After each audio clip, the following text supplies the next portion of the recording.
السلام علیکم ورحمۃ اللہ وبرکاتہ.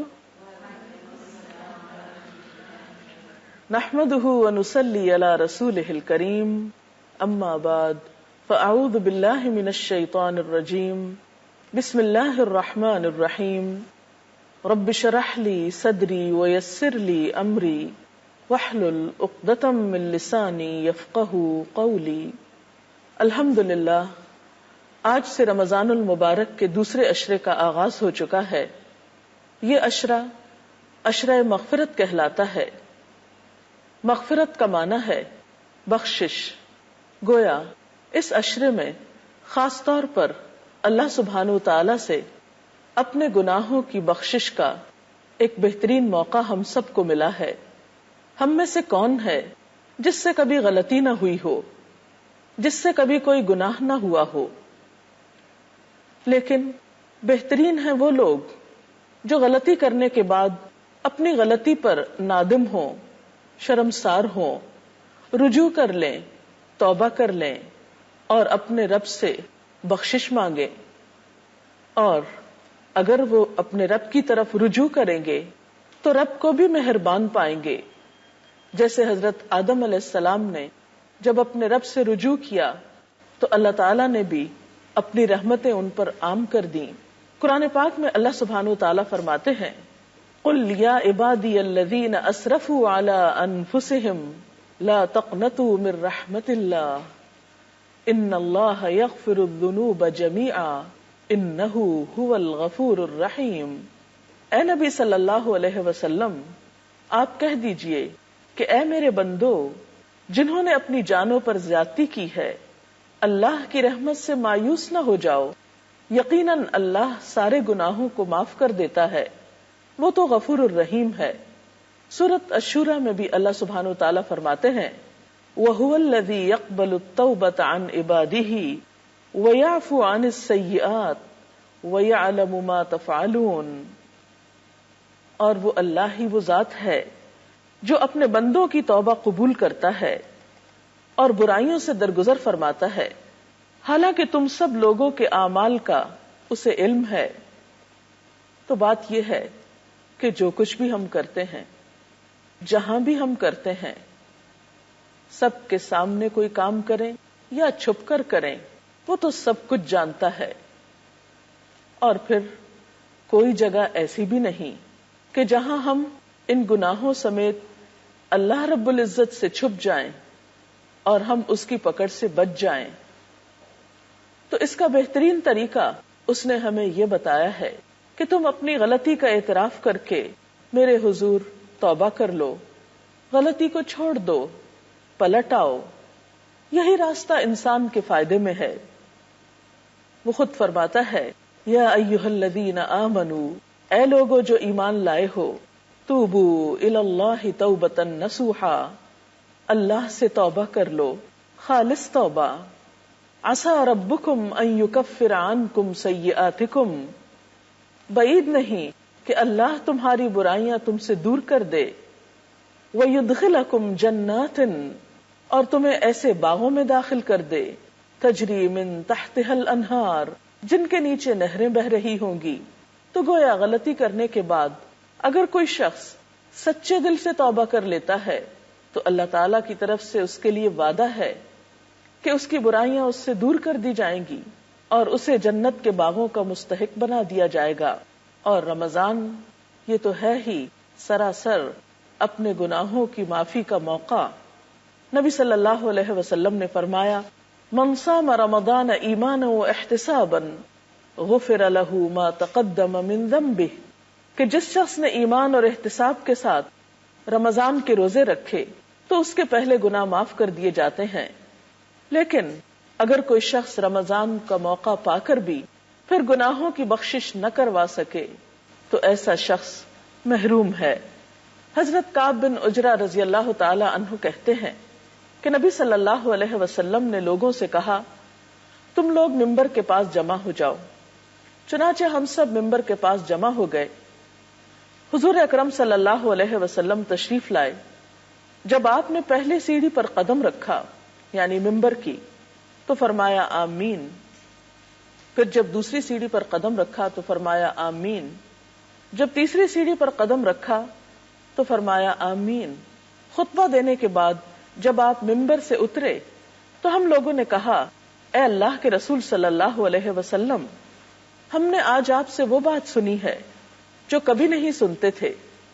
آپ نے فرمایا جب میں پہلی سیڑھی پر قدم رکھ رہا تھا تو جبریل امین تشریف لائے اور فرمایا وہ شخص تباہ ہو جس نے رمضان کا مہینہ پایا اور اپنی بخشش نہیں کرائی. تو میں نے کہا آمین. پھر جب میں نے دوسری سیڑھی پر قدم رکھا تو انہوں نے کہا وہ شخص خدا کی رحمت سے دور ہو جائے جس کے پاس آپ کا نام لیا گیا اور اس نے آپ پر درود نہیں بھیجا. تو میں نے کہا آمین. پھر جب تیسری سیڑھی پر قدم رکھا تو جبریل نے کہا علیہ السلام وہ شخص خدا کی رحمت سے دور ہو جائے جس نے اپنے ماں باپ دونوں کو یا ان میں سے ایک کو بڑھاپے کی حالت میں پایا اور ان کی خدمت کر کے جنت میں داخل نہیں ہوا. تو اس حدیث سے پتہ یہ چلتا ہے کہ رمضان المبارک کا مہینہ گناہوں کی معافی کا ایک بہترین موقع ہے. اگر کوئی شخص اس موقع کو گنوا دیتا ہے تو وہ شخص سراسر اللہ سبحانہ و تعالی کی رحمت سے محروم ہونے والا ہے. اس لیے ہم سب کو اس موقع سے بہترین فائدہ اٹھانا چاہیے. اور یہ بھی یاد رکھیے کہ کچھ گناہ ایسے ہوتے ہیں جنہیں نیکیاں خود بخود دھوتی رہتی ہیں. قرآن پاک میں آتا ہے ان الحسنات یذہبن السیئات کہ نیکیاں گناہوں کو مٹا دیتی ہیں. لیکن کچھ گناہ ایسے ہوتے ہیں جن کے لیے انسان کو نیکیوں کے ساتھ ساتھ خاص طور پر توبہ کرنی چاہیے، اللہ تعالی کے حضور دعا کرنی چاہیے، استغفار کرنی چاہیے. اور رمضان اس کا بہترین موقع ہے.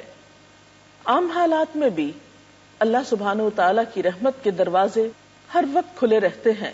حقیقت میں یہ بات انسان کے فائدے میں ہے کہ جب بھی اس سے گناہ ہو اور اسے گناہ کا احساس ہو تو توبہ کرنے میں دیر نہ لگائے.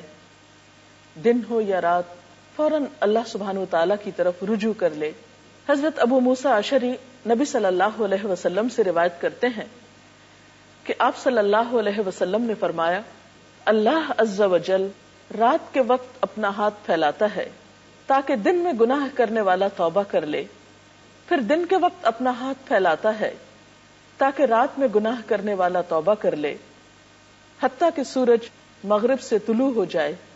گویا بندوں کی توبہ دن میں بھی قبول ہوتی ہے اور رات میں بھی قبول ہوتی ہے، حتیٰ کہ قیامت آ جائے. کیونکہ قیامت کے آنے پر توبہ قبول نہ ہوگی جب انسان کے سامنے اس کے اعمال آ جائیں گے اور وہ اپنا برا انجام دیکھ لے گا. اس وقت پلٹنا کچھ معنی نہیں رکھتا، اس لیے کہ اس وقت تو ہر شخص اپنے گناہوں کو دیکھ کر نادم ہوگا ہی، لیکن وہ وقت تو پھر صرف حسرت و یاس کا وقت ہوگا، ندامت کا وقت ہوگا، توبہ کا وقت نہیں ہوگا. ایک اور حدیث میں آتا ہے ان اللہ یقبل توبۃ العبد ما لم یغرغر، اللہ بندے کی توبہ قبول کرتا ہے جب تک کہ اس کا سانس نہیں اکھڑتا. توبہ کی شرائط میں سے اہم ترین شرط یہ ہے کہ انسان اپنے گناہ کا اعتراف کرے، کیونکہ اگر کوئی شخص گناہ پر اصرار کرے اور گناہ کو گناہ ہی نہ سمجھے، اپنی غلطی کو غلطی ہی نہ مانے، تو ایسے شخص کے لیے توبہ نہیں. حضرت عائشہ رضی اللہ تعالی عنہا کہتی ہیں کہ رسول اللہ صلی اللہ علیہ وسلم نے فرمایا بندہ جب اعتراف گناہ کے ساتھ توبہ کرتا ہے تو اللہ تعالیٰ اس کی توبہ قبول فرماتا ہے. پھر اسی طرح آپ صلی اللہ علیہ وسلم جو کہ گناہوں سے پاک تھے، معصوم تھے، لیکن اس کے باوجود دن میں کئی بار توبہ کیا کرتے تھے. نبی صلی اللہ علیہ وسلم نے فرمایا لوگو اللہ کی طرف توبہ کرو اور اس سے بخشش طلب کرو، بے شک میں ایک دن میں 100 مرتبہ توبہ کرتا ہوں. اگر اللہ کے رسول صلی اللہ علیہ وسلم کا حال یہ تھا تو پھر ہمارا اپنے بارے میں کیا خیال ہے؟ حضرت عبداللہ بن عمر کہتے ہیں کہ ہم رسول اللہ صلی اللہ علیہ وسلم کی توبہ استغفار گنتے تھے، ایک مجلس میں آپ 100 بار کہتے تھے رب اغفر لی وتب علی انک انت التواب الغفور، اے میرے رب مجھے بخش دے، میری توبہ قبول فرما، تو یقیناً توبہ قبول کرنے والا اور بخشنے والا ہے۔ توبہ نہ صرف یہ کہ انسان کی آخرت کے لیے مفید ہے، بلکہ انسان کی دنیا کے لیے بھی سکون کا سبب ہے۔ ہم دیکھتے ہیں کہ جب انسان سے کوئی گناہ ہوتا ہے، کوئی زیادتی کا کام ہو جاتا ہے،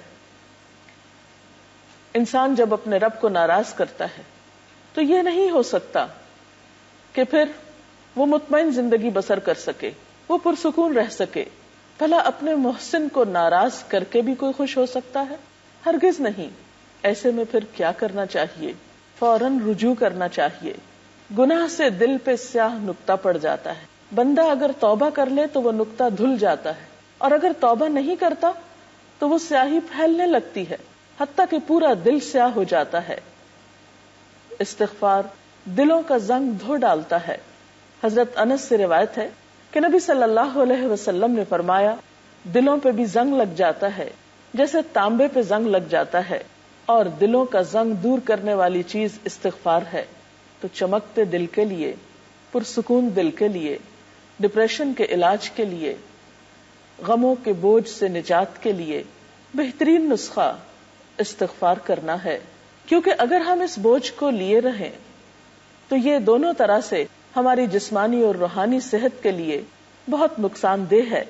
ایک شخص آپ صلی اللہ علیہ وسلم کی خدمت میں حاضر ہوا، کہنے لگا ہائے میرے گناہ، ہائے میرے گناہ، کیونکہ وہ شخص اپنے گناہوں کو محسوس کر رہا تھا۔ اور ایسے لمحات ہر انسان کی زندگی میں آتے ہیں جب اسے اپنے گناہوں کی شدت کا احساس ہوتا ہے، جب اس کے دل میں اپنی زیادتیوں اور اپنی کوتاہیوں پر ایک تڑپ اٹھتی ہے۔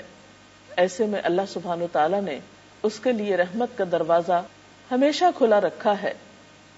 یہی تو اس کی رحمت ہے۔ یہ الگ بات ہے کہ ہم اس سے فائدہ نہ اٹھائیں۔ تو آپ صلی اللہ علیہ وسلم نے اس شخص سے کہا کہ یوں کہو اللہم مغفرتک اوسع من ذنوبی ورحمتک ارجع عندی من عملی، یا اللہ میرے گناہوں کے مقابلے میں تیری مغفرت وسیع ہے، اور میرے عمل کے مقابلے میں تیری رحمت کی زیادہ امید ہے۔ اس نے یہ دعا کی تو آپ نے فرمایا اس کو دہراؤ۔ اس نے دہرایا، آپ نے پھر فرمایا کہ اسے دہراؤ۔ اس نے دہرایا، پھر آپ نے فرمایا کھڑے ہو جاؤ، اللہ نے تجھے بخش دیا ہے۔ تو اس سے یہ بات بھی پتہ چلتی ہے کہ اگر مخصوص کلمات کے ساتھ اللہ تعالیٰ سے بخشش طلب کی جائے، اور خصوصاً ان کلمات کے ساتھ جو اس کو پسند ہیں، تو انسان کی بخشش کی امید زیادہ کی جا سکتی ہے۔ وہ کلمات کون سے ہیں؟ وہ کلمات وہ ہیں جو اللہ کے رسول صلی اللہ علیہ وسلم نے ہمیں سکھائے ہیں۔ ان میں سے چند ایک، مثلاً مختصر ترین کلمہ استغفر اللہ، اللہم اغفر لی، استغفر اللہ ربی من کل ذنب واتوب الیہ۔ پھر اسی طرح سید الاستغفار، اللہم انت ربی لا الہ الا انت خلقتنی وانا عبدک وانا علی عہدک ووعدک ما استطعت اعوذ بک من شر ما صنعت ابوء لک بنعمتک علی وابوء بذنبی فاغفر لی فانہ لا یغفر الذنوب الا انت۔ اس کا ترجمہ کچھ یوں ہے کہ اے اللہ تو ہی میرا رب ہے، تو نے مجھے پیدا کیا، تیرے سوا کوئی معبود نہیں، تو نے مجھے پیدا کیا ہے اور میں تیرا بندہ ہوں، میں اپنی استطاعت کے مطابق تجھ سے کیے ہوئے عہد اور وعدے پر قائم ہوں، ان بری چیزوں سے جو میں نے کی ہیں تیری پناہ مانگتا ہوں، مجھ پر تیری جو نعمتیں ہیں میں ان کا اعتراف کرتا ہوں، اپنے گناہ کا اعتراف کرتا ہوں، میری بخشش کر دے، میری مغفرت کر دے کہ تیرے سوا کوئی گناہ معاف نہیں کر سکتا۔ حضرت شداد بن اوس سے روایت ہے کہ آپ صلی اللہ علیہ وسلم نے فرمایا جو شخص صبح یا شام یہ دعا پڑھے گا، اگر وہ اسی دن میں مر جائے یا رات میں مر جائے تو وہ جنت میں داخل ہوگا۔ یہ کلمات کچھ زیادہ طویل بھی نہیں، تھوڑی سی کوشش سے انہیں زبانی یاد کیا جا سکتا ہے، اور اگر زبانی یاد نہ ہو سکے تو دیکھ کر بھی پڑھ سکتے ہیں۔ لیکن یہ یاد رکھیے کہ محض چند عبارتوں کے دہرانے سے بخشش نہیں ہوتی جب تک ہمارا دل اس میں شریک نہیں ہوتا، ہماری نیت اور ارادہ بخشش کا جب تک نہیں ہوتا۔ تو اس لیے اگر ہم واقعی چاہتے ہیں کہ ہم گناہوں کے بوجھ سے آزاد ہو جائیں اور ہم اللہ رب العزت کے قریب ہو جائیں، ہم اس کے نیک بندوں میں شامل ہو جائیں، اس کی جنت اور اس کی رحمت میں ہمیں پناہ ملے، تو اس کے لیے ضروری ہے کہ سب سے پہلے ہم اپنے گناہوں پر شرمندہ ہوں، پھر عہد کریں کہ آئندہ ہم یہ غلطی نہیں کریں گے، اور اس کے بعد اس سے بخشش کی دعا کریں، تو امید ہے کہ اللہ رب العزت ضرور بخش دیں گے۔ استغفار کے یہ کلمات آپ دن میں، رات میں، کسی بھی وقت پڑھ سکتے ہیں، لیکن خصوصاً اگر قبولیت کے اوقات میں پڑھے جائیں تو زیادہ مؤثر ہیں، مثلاً سحری کے وقت، افطار کے وقت، نمازوں کے بعد، اور اس کے علاوہ چلتے پھرتے بھی، کیونکہ استغفار نہ صرف گناہوں کی بخشش کا ذریعہ ہے بلکہ ہر غم اور ہر دکھ سے آزادی کا نسخہ بھی ہے۔